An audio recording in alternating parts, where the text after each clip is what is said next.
Alright, what's up everybody? It's Mods Cage Radio. We are out here in Hanford, California today. The man you see before you is Carlos de Soto. Talk to me, brother. Hey, how's it going? Okay, now you are fighting the project, Jeremy Lukow. If you guys have been following the show, he does the video blogs. You saw the video blog. You gave me up a call. You said you got something to say. What do you got to say, my man? Well, I watched his video blog, and you know, he was saying a little bit about me, and not too much, but I know a little bit more about him than he knows about me. It doesn't really look like he's kind of looking over me a little bit. So, I thought I'd get back to you guys. Maybe he's gonna watch this, let him know, it's not gonna be that easy. So he doesn't know much about me. We'll kind of keep it that way a little bit, and because he's just gonna have to see when we step in the cage. Okay, now tell me about your fighting background. Where are you from? You're from LA? No, I'm from Hanford. I'm from you here. Are from Hanford? Yeah, born and raised here. Okay. But you used to fight in some underground stuff. Yeah, I did some underground fighting in LA, and kind of no rule type cage fighting, and most of it was in the ring though. Okay, now I just found out, I've seen you fight. I guess you were at Pure Combat, the Tulare show. Tell us a little bit about your opponent and what went down in that fight. I had got a hold of Al Jocelyn with Pure Combat. He asked me, hey, if you want to fight Joe Morales, and I knew a little bit about Joe Morales, not much. I knew he was a strong guy, very good wrestler, decent stand-up. I took it, because I wasn't intimidated by it. I was pretty sure that, I can handle him pretty well.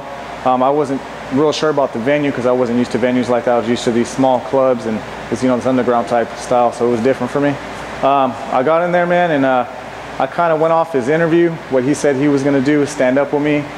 He didn't stand up with me. I struck him up a little bit. He didn't like it. He did his thing, what he knows, wrestling, and I injured myself in that fight, so it kind of ended pretty quick. And it didn't go the way I wanted it, but I still had fun either way. Now, you've also fought down at the Warriors cage, and we were talking a little bit about the size of that cage. It's just like MMA in a shot glass. Tell us about that experience. Yeah, actually, I didn't fight Warriors cage. That was Chris Sanchez. Oh, my bad. That's cool. It's cool. But yeah, I saw it. So yeah, it looked like a little, like you said, man, it looked like an MMA fight in a shot glass. Yeah. So I got you guys mixed up. I was talking about you beforehand. Anyway, let's get back to the project. That's why we kept down here. That fight got canceled.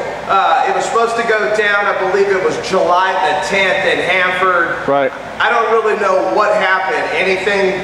Well, I heard a little bit about it. I heard Hanford, something was wrong with the contract. It didn't work out too well. JLI was going to throw it, and I don't know what went down, but I just know they canceled it, moved it. Supposedly it was supposed to be in Tulare. Okay.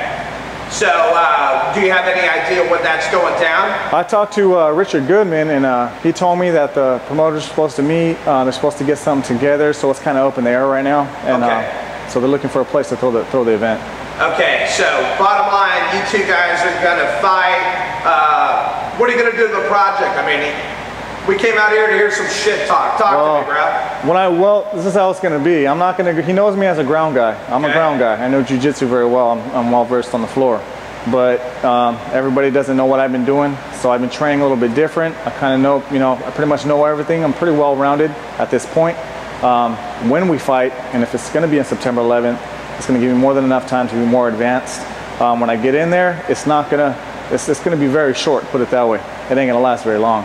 And I'm not going to go to the ground if that's what he thinks I'm going to do. So I know he's going to watch this. Don't get too overconfident, Jeremy, because I'm coming after you, man. All right, tell us a little bit about your training. Where do you train? I train right here at the Hollando School on 11th in Grangeville. Okay. And this is what you do full time. You have no day job. Yeah. I had a job. I just resigned my position so I can get in some more working out, some more training. I've been here for a couple of months. I used to train somewhere else, but I found these guys here, and this is the best training I've ever gotten. Their technique is just off the hook. I mean, I've never seen anything like it. So the training, it's awesome here. So I love it here. I'm learning a lot. All right.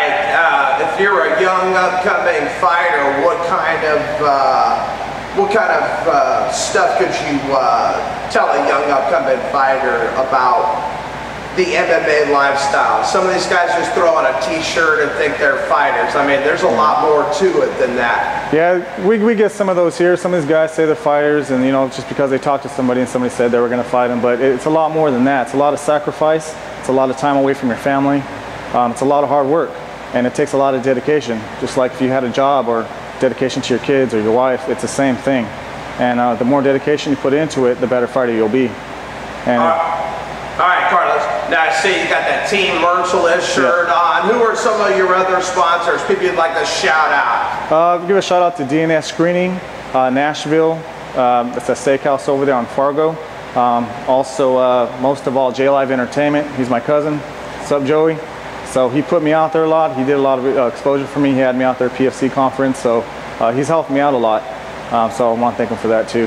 Now, are you telling me the guy that interviews the project is your cousin? Yeah. He's interviewing the project. He's got no love for my man right here, and you're shouting him out. That's pretty spectacular, brother. That's fan band, man.